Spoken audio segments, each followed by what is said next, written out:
Hola, amigos. Guess what time it is? Welcome back to another episode of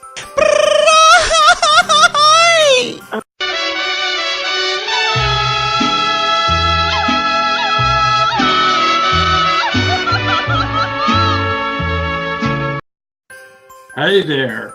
Happy Sunday. I hope you woke up happy and spirited this morning. Thank you for your recent comments regarding my tribute to my father. I was deeply touched by your kind words and support. It means a lot to me that you are actually watching, and I hope enjoying both the Facebook and YouTube versions of The Talking Mexican. Hail to the king, baby.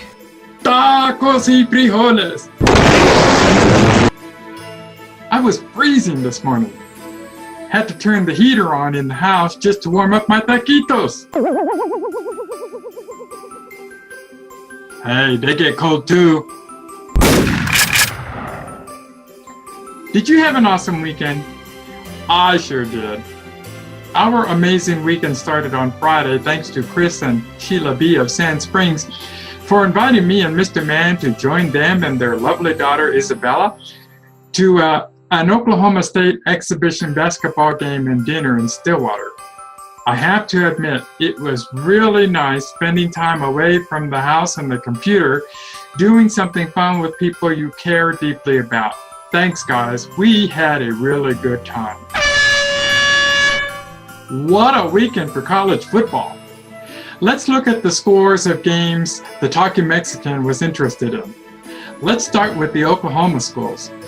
13th ranked Oklahoma State survived a nail-biter in Stillwater, defeating the Texas Tech Red Raiders 45-44. The victory puts the Pokes at 8-2 on the season and 6-1 in Big 12 play. Oklahoma, who is now 8-2 and 7-0 in conference, defeated the Baylor Bears 45-24 on Norman, while the Tulsa Golden Hurricane lost a nail-biter to Navy 42-40.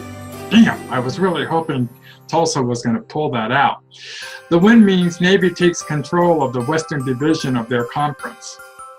In other games, West Virginia defeated Texas and Austin 24-20 to stay alive in the Big 12, and Pittsburgh, who played the Cowboys in Stillwater in September, where the Pokes prevailed 45-38, beat the number 2 ranked Clemson Tigers 43-42.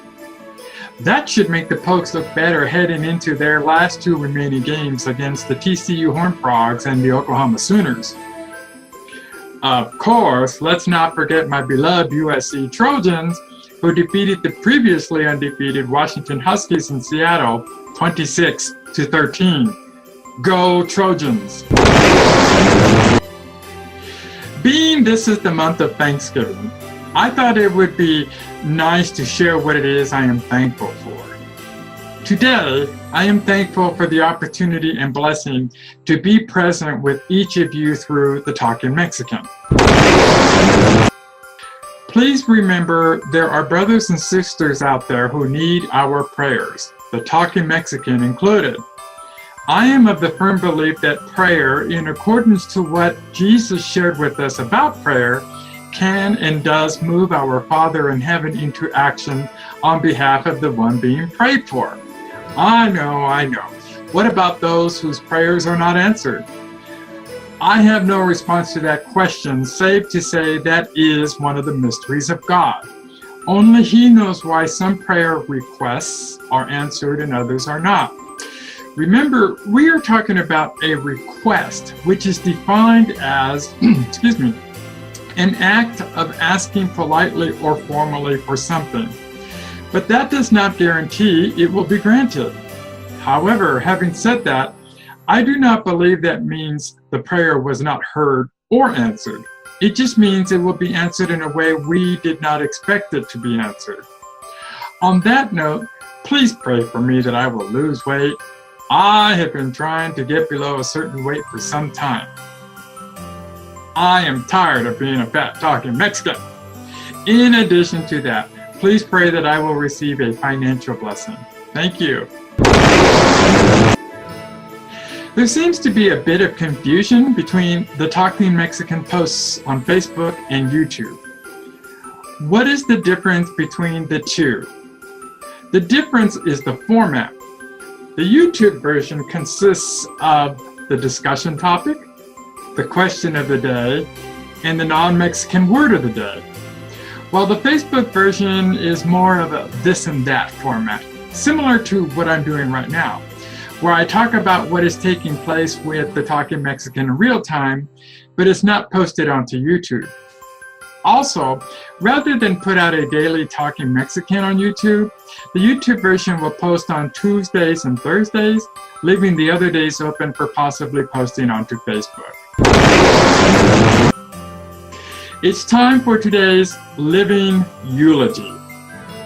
As you heard me mention in Saturday's post when I paid tribute to my father Carlos, I question why it is we wait until someone has passed to express to others what that individual or individuals has meant to us in our lifetime. This was in retrospect to the eulogy I gave on behalf of my brother Frank when he passed away, words I should have shared with him when he was alive.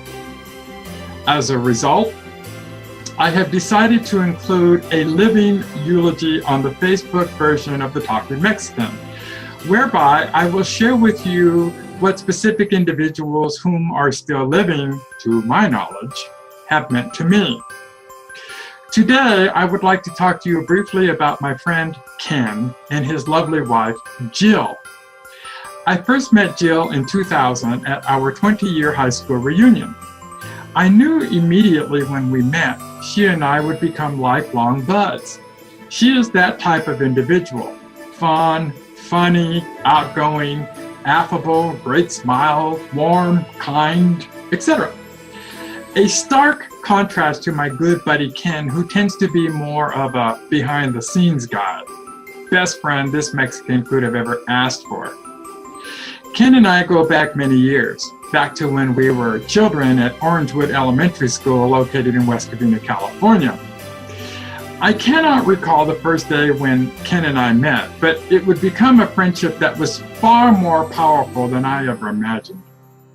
One that would last to this very day. Ken and I used to spend hours together just being friends. He was one of those type of friends I could talk to about anything. He may not always have been able to help or had the answers I was looking for, but he was always there to pick me up when I was down. Especially in 1974, when I admitted for the first time that I had been sexually molested and that I thought something was terribly wrong with me because I was attracted to individuals of the same sex. Ken, I am deeply happy for you that you and Jill came together, started a family, and raised 3 beautiful daughters. Thank you for all the years of friendship and for all that you did for me during those difficult years. You and your family were like my second family. Mr. and Mrs. Cordes, Becky, and your dog Nancy, are you surprised I still remember her name? You shouldn't be. She scared the pants off of me more times than I care to remember. We may not be the friends today that we were back in the day, but you and your family will always be family to me. Well, my friends, this concludes today's The Talking Mexican. Hail to the king, baby. As always, please leave your comments below. Don't forget to subscribe on YouTube. Give God all the glory. Have fun. Be kind to one another. Love with your soul. Smile with your heart. And take a moment to pray for peace, as well as our newly elected officials. I will talk to you again soon.